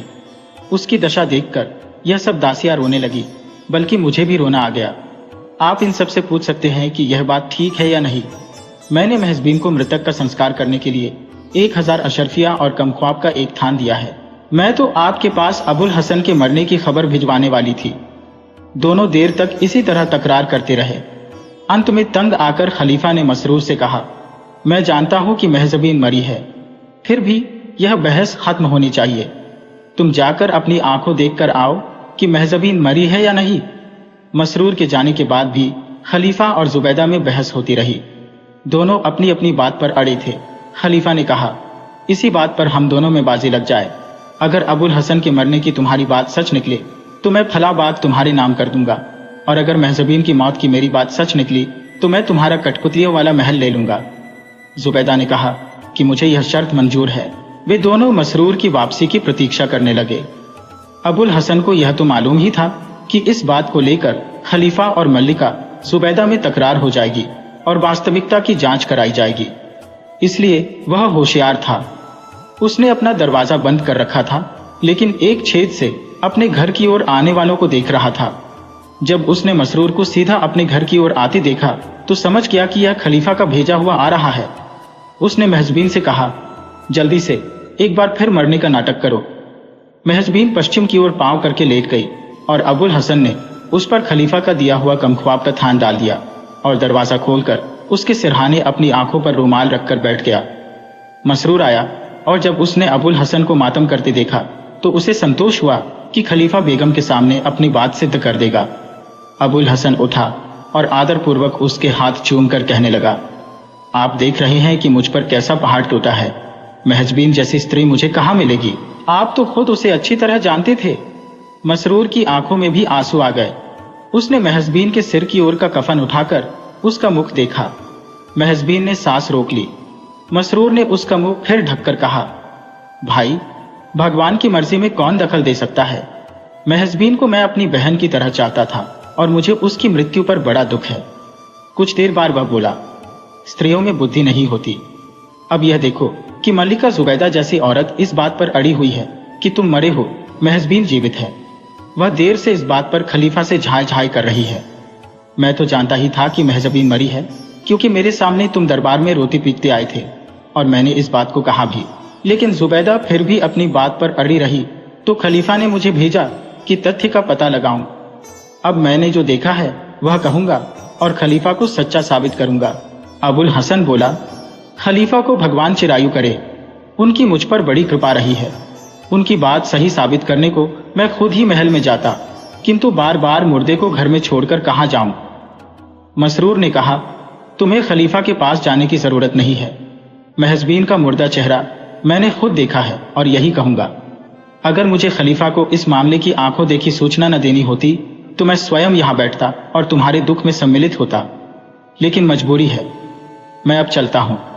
अबुल हसन ने उठकर दरवाजे तक मसरूर को पहुंचाया। जब मसरूर दूर चला गया तो उसने जुबैदा के ऊपर से थान उठाया और कहा, अब तुम उठ बैठो। मुझे विश्वास है कि मल्लिका जुबैदा मसरूर की बात पर विश्वास नहीं करेंगी और अपनी किसी विश्वस्त दासी को यहाँ का हाल जानने के लिए भेजेंगी। महजबीन ने उठकर वही मातमी कपड़े पहन लिए। दोनों दरवाजे के छेदों से बाहर देखते रहे कि देखिए अब कौन अंदर आता है, ताकि उसके अनुसार कार्य करें। मसरूर ने महल में पहुंचकर कहा, वही बात है जो मैं कहता था, महजबीन मरी है। खलीफा ने यह सुनकर जोरों से ठहाका लगाया और कहा, बेगम साहिबा, आप शर्त हार गई हैं, अब कठपुतलियों का महल मेरे हवाले कीजिए। मसरूर भी हंसने लगा। जुबैदा का चेहरा लाल हो गया। खलीफा ने मसरूर से कहा, पूरा हाल बताओ। मसरूर ने कहा, हे पृथ्वी पालक, मैं पहुंचा तो देखा कि घर का दरवाजा खुला है। अबुल हसन मुर्दे के सिरहाने बैठा आंसू बहा रहा था। महजबीन दालान के बीच पड़ी थी और आपका दिया हुआ कमख्वाब का थान उसके ऊपर पड़ा था। मैं लाश के पास पहुंचा और उसके सिर की तरफ से कफन उठाकर देखा। महजबीन की सांस बंद थी और चेहरा पीला पड़ा था और कुछ सूजा भी था। मैंने फिर से कफन उसके मुंह पर डाल दिया और कुछ देर बैठकर चला आया। मुझे महजबीन के मरने से कोई संदेह तो पहले भी नहीं था, किंतु आपके कहने से गया तो अपनी आंखों से देखकर आया हो कि महजबीन मर गई। खलीफा ने जुबैदा से कहा, अब तो तुम्हें अबुल हसन के मरने का संदेह नहीं होना चाहिए, मसरूर अपनी आंखों से देखकर आया है। जुबैदा ने कहा, मुझे इस हबशी के कहने पर बिल्कुल विश्वास नहीं है। मैं न अंधी हूं न पागल, मैंने खुद यहां महजबीन को विलाप करते देखा है। मैं कैसे मान लूं कि वह मरी है और उसका पति जिंदा है।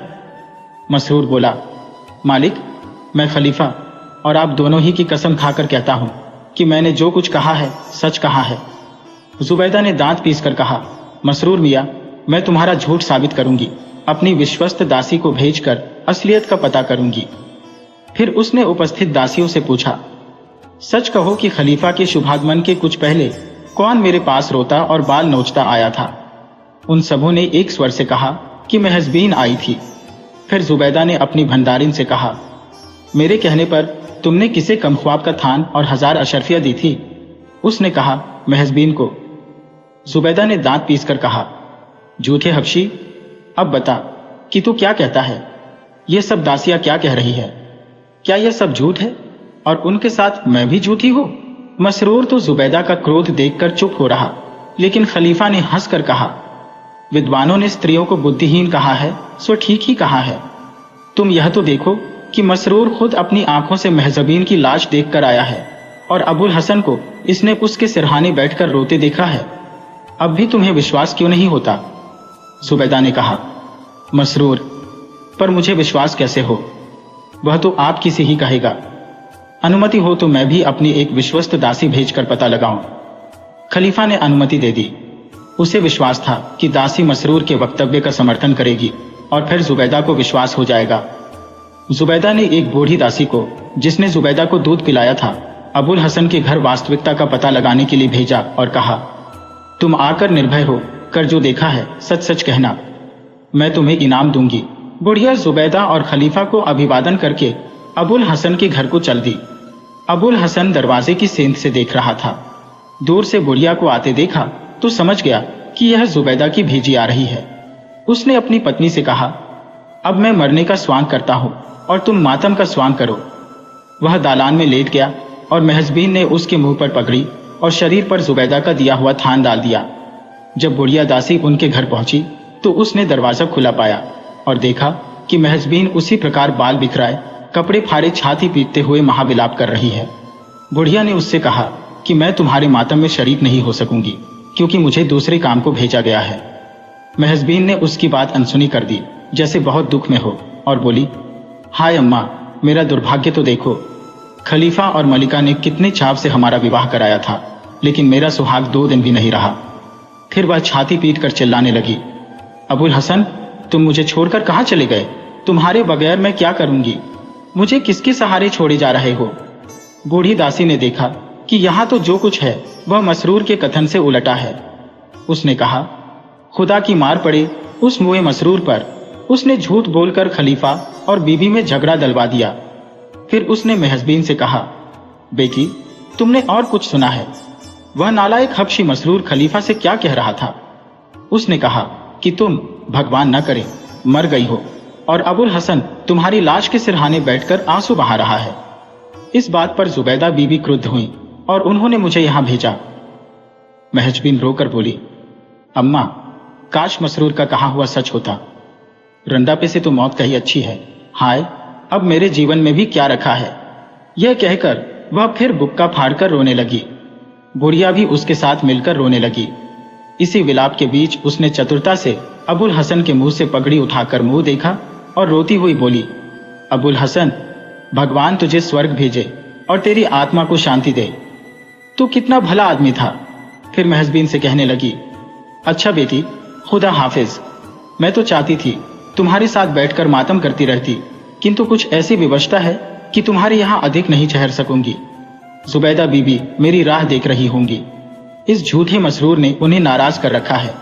उस बेशर्म ने उन्हीं की कसम खाकर कहा है कि तुम मर गई हो और तुम्हारा पति जीवित है, जबकि मैं देख रही हूँ कि वह मरा पड़ा है और तुम उसकी लाश पर रो पीट रही हो। यह कहकर वह आंसू पोंछती हुई चली गई। अबुल हसन भी उठ बैठा और दोनों दरवाजे बंद करके उसकी सेंध से देखने लगा कि देखिए अब क्या होता है। साथ ही वे सोचने लगे कि अब इस झूठ को किस प्रकार निभाया जाए। पैसा तो मिल गया, किंतु खलीफा और जुबैदा तो बुरी तरह पीछे पड़े हैं। उधर बुढ़िया अपनी कमजोरी के बावजूद पांव घसीटती हुई महल को गई। वह जुबैदा के कमरे में पहुंची और उसे बुलाकर सारी बात बताई। उसने कहा, मेरे साथ आओ और सारी बात खलीफा के सामने बताओ। मसरूर खुश खुश बैठा था कि दासी वही कहेगी जो मैंने कहा है, लेकिन दासी मसरूर से बोली, मियाँ, तुम बड़े ही झूठे आदमी हो। तुमने कैसे यहाँ सबके सामने कहा कि महजबीन मर गई है और अबुल हसन जीवित है? मैंने खुद अपनी आंख से देखा कि वह मरा पड़ा है और बेचारी महजबीन छाती पीट पीट कर रो रही है। तुम्हें लेकर ही महल का प्रबंध बनाया गया है। ऐसे जिम्मेदार आदमी होकर तुम्हें सफेद झूठ बोलते शर्म नहीं आई? तुम्हें तो इस प्रकार अपने स्वामी को धोखा देने के अपराध में कारावास मिलना चाहिए। मसरूर चीख कर बोला, क्या बकवास कर रही है बुढ़िया? मरने के करीब हो गई है लेकिन झूठ बोलना न छोड़ा। कयामत के दिन खुदा को क्या मुंह दिखाएगी? तुझे नरक में जाने का भी डर नहीं है। मैंने खुद उस स्त्री को मृत देखा है। बुढ़िया बुरी तरह बिगड़ कर बोली, झूठा? तू खुद और तेरे बाप दादे मुझे झूठा बना रहा है। मैं खुद देख कर आ रही हूं कि अबुल हसन की लाश पड़ी है। उसका मरा मुंह देखा है। मसरूर बोला, शैतान की खाला, बराबर झूठ बोले जा रही है। खुदा तेरा मुंह काला करे। बुढ़िया बोली, तेरा मुंह तो पहले ही से काला है, भगवान तुझसे समझेगा। जुबैदा ने खलीफा से कहा, देखिए आपका नौकर कितना झूठा और दृष्ट है। इसने मेरी दूध पिलाने वाली को क्या क्या नहीं कहा। आप सब कुछ सुनकर भी चुप रहे, उसे कुछ नहीं कहा। यह कहकर जुबैदा ने अंतिम अस्त्र अपनाया, यानी रोना शुरू कर दिया। खलीफा की समझ में कुछ नहीं आ रहा था कि किसे झूठा समझे किसे सच्चा। वह बहुत देर तक चुप रहा। अन्य लोग भी चुप हो गए। अंत में खलीफा ने कहा, हम दोनों में कोई दूसरे के सामने अपने को सच्चा साबित नहीं कर सका। मसरूर और तुम्हारी दाई भी एक दूसरे को झूठा कह रही हैं। अब एक ही बात मुमकिन है, वह यह कि हम सभी अबुल हसन के घर चलकर देखें कि क्या बात है। जुबैदा ने मंजूर किया, क्योंकि अबुल हसन का घर पास ही था। सब लोग पैदल ही चल पड़े। रास्ते में भी मसरूर और बुढ़िया दासी झगड़ते और एक दूसरे को झूठा कहने लगे। जुबैदा ने भी दाई का पक्ष लेकर मसरूर को बुला भला कहा। मसरूर बोला, मलिका, यह सच्ची हो तो मेरे साथ शर्त बंधे। मैं झूठा हूं तो इसे एक सुनहरी कमख्वाब का थान दो, और अगर इसका झूठ साबित हो तो यह मुझे ऐसा ही थान दे। जब इसे कमख्वाब का थान देना पड़ेगा तो मालूम होगा कि झूठ बोलने का नतीजा क्या होता है। बुढ़िया बोली, मुझे शर्त मंजूर है। थान मसरूर ही को देना पड़ेगा, मुझे नहीं। अबुल हसन और महजबीन दोनों ने देखा कि सभी लोग चले आ रहे हैं। महजबीन घबराकर बोली, मारे गए। अबुल हसन बोला, डरती क्यों हो? घबराहट में तुम वह भी भूल गई जो मैंने तुमसे कहा था। तुम वही करो, बाकी बात मैं संभाल लूंगा। उसके बाद दोनों ही अपने अपने कफन के लिए मिला हुआ थान अपने अपने ऊपर डालकर लेट गए। जब खलीफा, जुबैदा और उनका दल मकान पर पहुंचा तो सब लोग दरवाजा ठेलकर अंदर पहुंचे और देखा कि दोनों मुर्दे की तरह पड़े हैं। जल्दी में वे यह भी न सोच पाए कि दोनों मुर्दों पर कफन कैसे पड़ा है। जुबैदा ने खलीफा से कहा, हाय, अभागी महजबीन बेचारी अपने पति का वियोग नहीं सहन कर सकी और खुद भी मर गई। फिर दाई और मसरूर की ओर देखकर बोली, तुम लोगों के बार बार आने जाने से इसका रंज इतना बड़ा कि यह भी मर गई। खलीफा ने कहा, नहीं, ये बात बिल्कुल नहीं है। पहले महजबीन मरी है, फिर रंज की वजह से अबुल हसन मरा है। मैं शर्त जीत गया और कठपुतलियों का महल तुम्हारे हाथ से गया। जुबैदा ने कहा, आपका बाग मेरा हुआ क्योंकि मैं जीती हूं। अभी मेरी दाई महजबीन को जीवित देख गई है, स्पष्ट है कि वही बाद में मरी है। इसी तरह की बहस मसरूर और बूढ़ी दासी के बीच होने लगी, क्योंकि कोई भी शर्त हारना नहीं चाहता था। अजीब स्थिति थी। सभी के आने पर भी समस्या जहां की तहां रही। अब यह कौन बताता कि पहले किसकी मृत्यु हुई? खलीफा ने बहुत देर तक विचार किया, फिर अबुल हसन और महजबीन के बीच में बैठ गया और पुकार कर बोला, मैं इसी समय 1000 अशरफियां उस आदमी को दूंगा जो स्पष्ट रूप से सिद्ध कर सके कि इन दोनों में पहले कौन मरा। 1000 अशरफियों का लालच दोनों को हुआ। अबुल हसन ने अपने ऊपर का थान उतार फेंका और खलीफा के पैरों पर गिरकर बोला, सरकार, पहले यह मरी थी। इसी तरह महजबीन जुबैदा के पांवों पर गिरकर बोली, महारानी, मैं नहीं, यह पहले मरा है। जुबैदा मुर्दों को बोलते देखकर चीख कर खलीफा से लिपट गई। खलीफा भी स्तंभित सा रह गया। कुछ देर बाद स्वस्थ होने पर जुबैदा हंसते हुए बोली, दुष्टा, तेरे ही कारण मैं और खलीफा दिन भर एक दूसरे से लड़ते रहे। खैर, मुझे यही संतोष है कि तू जीवित है, तुझे सजा न दूंगी। लेकिन यह तो बता कि यह तमाशा क्यों किया था? इसी प्रकार खलीफा ने भी हंसते हुए अबुल हसन से कहा, क्यों बे, यह क्या हरकत थी? तुम दोनों के इस नाटक से हम लोग आपस में लड़ते रहे और इस समय मेरी हंसी नहीं रुक रही। अगर मैंने हंसना शुरू किया तो शायद हंसते हंसते मर जाऊंगा। अबुल हसन ने कहा, सरकार, आपने कृपा पूर्वक हम दोनों का विवाह कराया। हम लोग आनंद पूर्वक रहने लगे, किंतु हमारा आनंद अधिक ही बढ़ गया। मेरा हाथ खुल गया और मैं अनाप शनाप खर्च करने लगा। मुझ पर इतना कर्जा हो गया कि तनख्वाह में उसकी अदायगी संभव हो नहीं थी। आपकी सेवा में आने के बाद व्यापार भी मैंने बंद कर दिया था। विवश होकर आखिर इस नीच हरकत पर उतर आया ताकि झूठ बोलकर ही कुछ पैसा मिल जाए। मैंने सब कुछ आपसे कह दिया। आपका अधिकार है, चाहे क्षमा करें चाहे दंड दें। खलीफा ने हंसकर कहा, यह क्यों नहीं कहता कि मैंने जो छल तुझसे किया था तूने उसका बदला ले लिया। खैर, मुझे तेरा नाटक बहुत पसंद आया। तूने यह भी अच्छा किया कि किसी और के आगे हाथ नहीं फैलाया। अब यह 3000 अशरफिया और दोनों थान तुम लोगों के हुए, लेकिन आइंदा संभल कर खर्च करना। अब की बार ऐसी हरकत हुई तो कठोर दंड दिया जाएगा। अबुल हसन और उसकी पत्नी ने सिर नवाया। इसके बाद सारी जिंदगी उन दोनों ने हंसी, खुशी और आराम से बिताई। वीडियो अच्छी लगी हो तो इसे लाइक करें और ऐसी ही मज़ेदार कहानियों के लिए चैनल को सब्सक्राइब करें और बेल आइकन दबाएं। ज़्यादा से ज़्यादा अपने दोस्तों को शेयर करें। धन्यवाद।